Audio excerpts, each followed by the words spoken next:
Chapter 9 in Human Growth and Development deals with moving into the adult social world. We'll consider socio-emotional development in adolescence. Now, this chapter examines the transition from adolescence to adulthood, which for most people in the United States anyway, occurs sometime during their 20s. The transition is a time when individuals grapple with their identity, not only in terms of sexual identity, but their ethnic identity as well. Because this is such an important issue, this chapter provides a section on ethnic identity. The first section of the chapter focuses on self-esteem and the myth of storm and stress. Recent research on the transition into adulthood has increased the discussion on romantic relationships, sexual behavior in minority youth, and dating violence. As the future comes into focus, the world of work and career development become greater concerns for adolescents. Now, these are discussed in Section 3 of this chapter. This chapter also examines some of the problems that may arise at this time, such as substance abuse, depression, and even delinquency. Now, to highlight the unique features of development discussed in this chapter, you will want to refer to the foundations of cognitive development that are provided in chapters 4 and 6. You can also use the intellectual changes described in Chapter 6 as the basis for understanding adolescents' reasoning as they confront the challenges of identity development, educational and career choices, intimate relationships and sexuality, and even decisions about alcohol and drug use. You might want to expand your coverage of adolescent sexuality to elaborate on the factors that contribute to the high rate of teen births in this country, and how these trends have become a topic of debate about family values and the role of the traditional family in human development. So as we begin to move through Chapter 9, we'll begin with identity and self-esteem. All human creatures are in the process of learning about meaning for their own existence, and Erik Erikson argued that adolescents face a crisis between identity and role confusion. The crisis involves balancing the desire to try out many possible selves and the need to select a single self. Erikson also believed that teens who are confused about their identity can never experience identity in any human relationship. Adolescents use the hypothetical reasoning skills of the formal operational stage to experiment with different selves to learn more about possible identities. Experimentation with different possible selves is an integral part of the quest for identity, and as adolescents strive to achieve an identity, they progress through different phases or statuses. For youth to achieve a sense of identity all at once, instead, the crisis of identity is first resolved in some areas and then later in other areas. During the search for an identity, adolescent thought becomes very self-oriented. The self-absorption that marks the teenage search for identity is referred to as adolescent egocentrism. Many adolescents feel that they are, in effect, actors whose performance is watched constantly by their peers. This phenomenon is known as the imaginary audience. Adolescent self-absorption is also demonstrated by the personal fable, which is the teenager's tendency to believe that their experiences and feelings are unique and that no one else has ever felt or thought as they do. Adolescents' belief in their uniqueness also contributes to what we call an illusion of invulnerability, which is the belief that misfortune only happens to others. In a family atmosphere, we encourage adolescents to explore alternatives on their own as most conducive to establishing a very well-defined identity. Now, along with the beginning of identity as individuals, there's ethnic identity. Ethnic identity is developed by members of an ethnic group or a minority group, including African Americans, Asian Americans, Latino Americans, and even Native Americans. Ethnic identity is the feeling of belonging and learning the special customs and traditions of their group's culture and their heritage. Adolescents from ethnic groups often progress through 3 phases in acquiring an ethnic identity.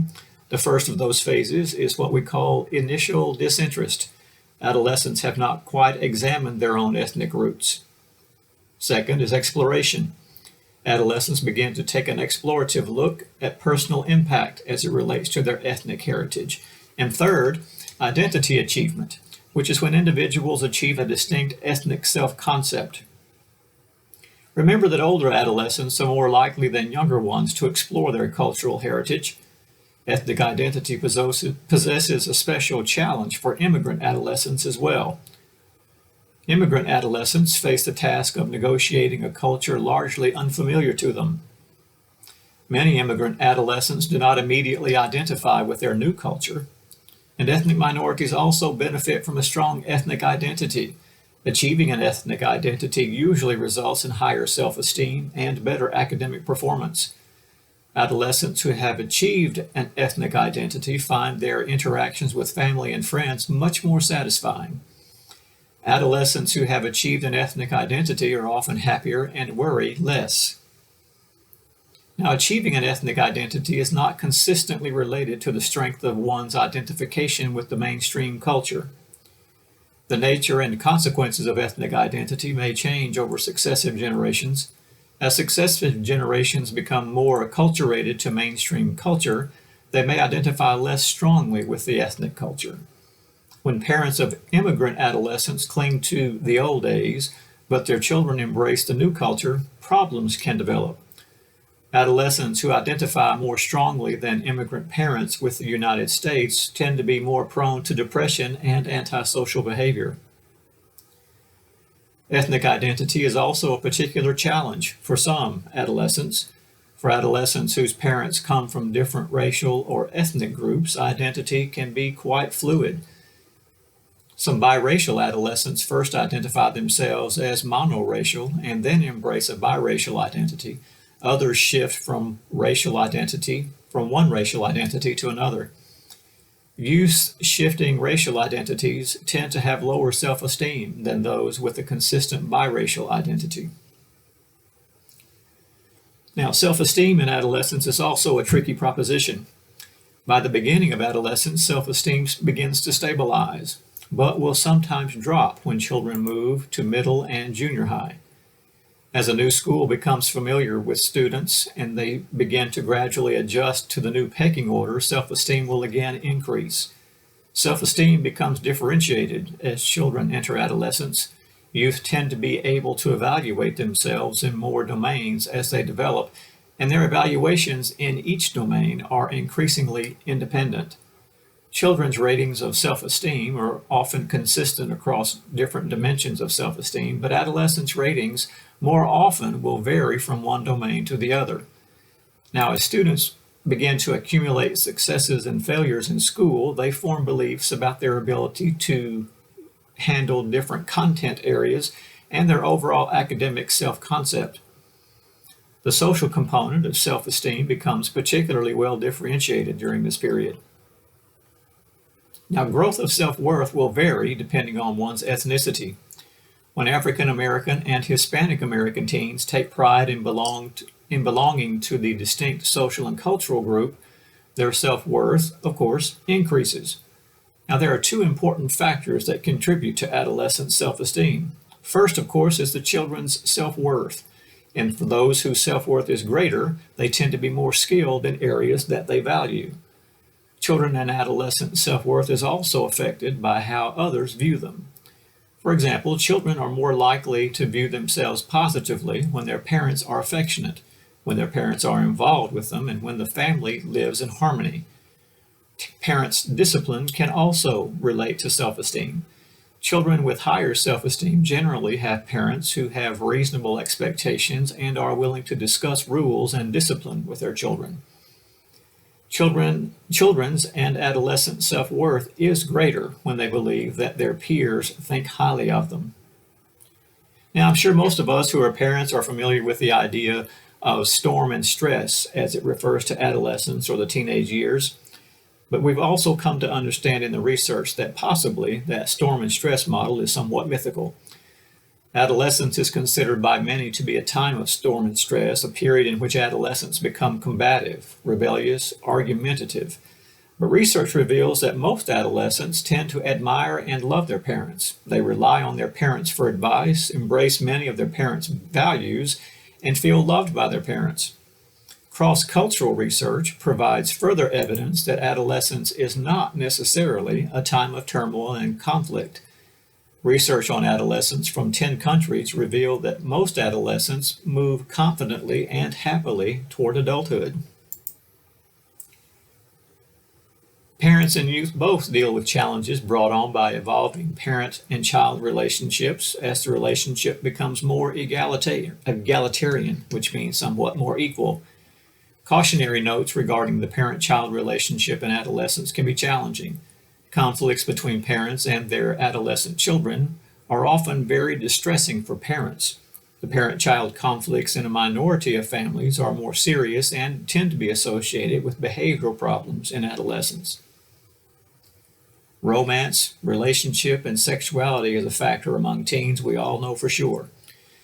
Romantic relationships become more common in adolescence and their functions tend to change as children develop. For younger adolescents, romantic relationships offer companionship. For older adolescents, trust and support become important features of romantic relationships. Cultural factors strongly influence dating patterns.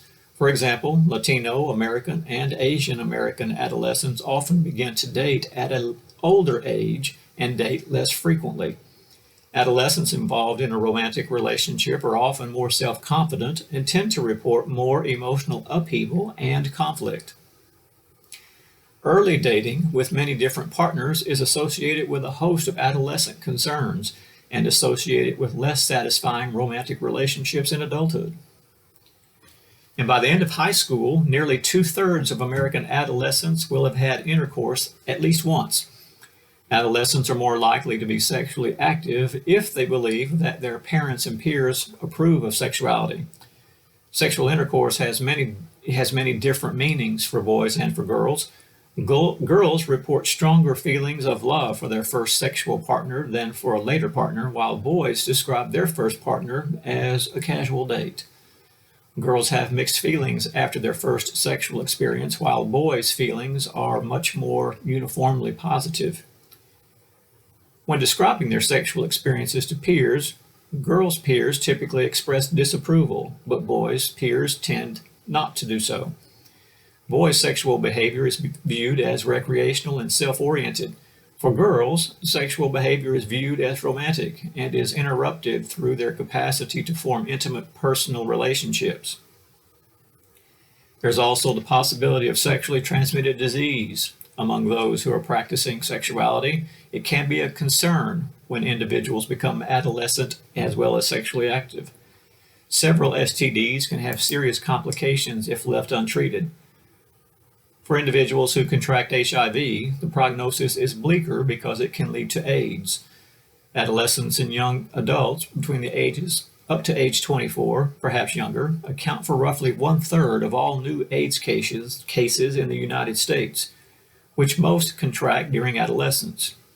Now, many factors make adolescents especially susceptible: unprotected sex and the use of intravenous drugs, for example.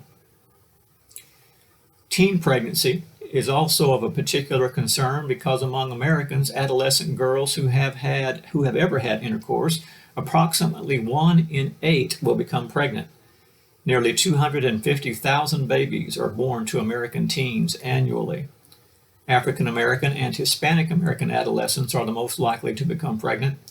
Reasons for why some adolescents do not use contraceptives consistently include ignorance, illusions about invulnerability, and interest in becoming pregnant. Pardon me. Now, the best way to reduce adolescent sexual activity in teen pregnancy is a parental issue. Discussing sex with teenagers and their teenagers' children increases the use of contraception. Comprehensive sex education programs that teach biological aspects of sex, emphasize responsible sexual behavior, and discuss sexual peer pressure and ways to respond to this pressure tend to be more effective. Youths who participate in programs like these are less likely to have intercourse, and when they do, they're more likely to use contraception. Research has also discredited many explanations of the origin of homosexual orientation. Modern accounts suggest that attraction to same-sex individuals comes about differently in males and females. For males, Genes and hormones may lead some boys to feel different during early adolescence, and these feelings lead to an interest in gender atypical activities and, later, even attraction to other males. For females, the path to same-sex attraction is much less predictable. Attraction to other females usually does not emerge until mid or late adolescence. For many lesbians, same-sex attraction grows out of deep feelings for a particular woman that, over time, extends to other females.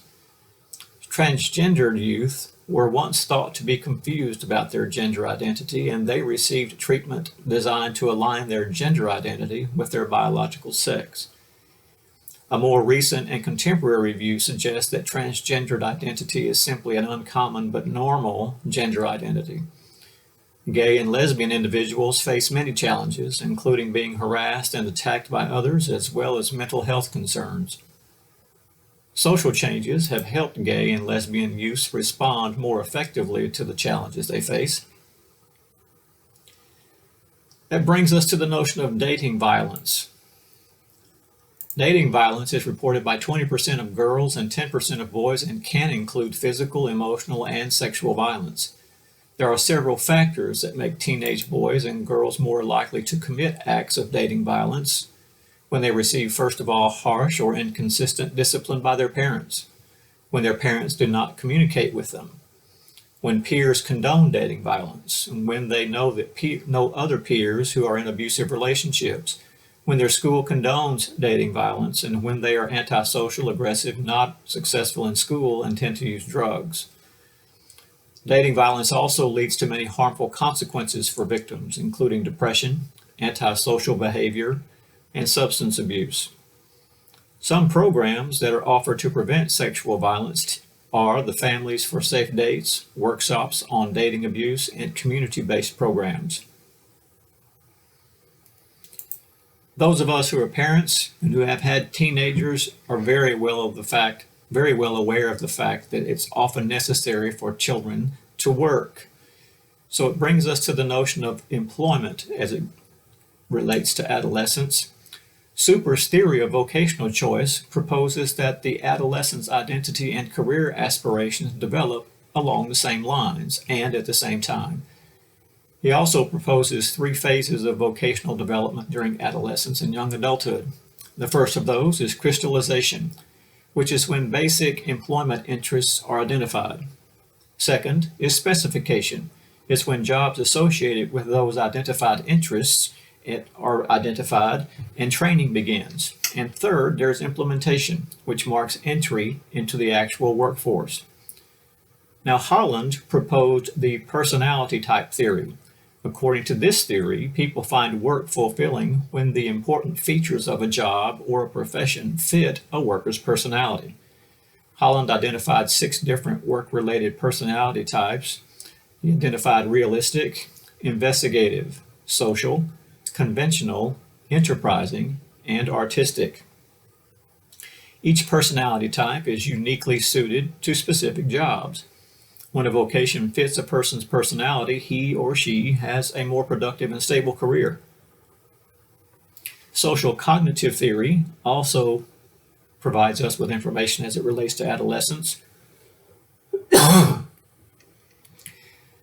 Progress toward a vocation also rests on self-efficacy, or the understanding that one is in control of his or her own environment. Successes and failures promote adolescents to develop beliefs about themselves, which in turn lead to interests and goals. Pursuing activities of interest tends to lead to additional success. Most American adolescents will at some point in time have part-time employment. Part-time work, which is more than 15 to 20 hours a week, can be harmful to adolescents for a handful of reasons. Those reasons include school performance that suffers, mental health and behavioral problems, including lowered self-esteem, increased anxiety, and depression become problematic. Extensive part-time work is also associated with substance abuse and more frequent behavioral problems. Working adolescents spend most of their time and their earnings on themselves, which is an experience that provides misleading expectations about how to allocate income. Now, part-time income and part-time employment can be beneficial. Adolescents can work relatively few hours, let's say between 5 and 10 per week, without significant harm. If the work allows them to use existing skills or to acquire new skills, self-esteem is often enhanced, and they learn from their work experience. Teens that save their money or use it to pay for clothes or school expenses have better relationships with their parents. Summer employment, because it does not conflict with the demands of school, can also be beneficial. Of course, we all know that there tends to be a dark side in the field of adolescence. First, there's the challenges related to drug use. Most adolescents avoid drugs, with one glaring exception, that being alcohol. About half of all high school seniors have had alcohol within the last year. There's a number of factors that influence whether or not adolescents drink. First of all, there's encouragement from parents. There's peers and the ability or inability to cope with stress. Stopping teens from drinking before it becomes habitual is essential to prevent them from higher risks of becoming alcohol dependent, depressed, or anxious as adults.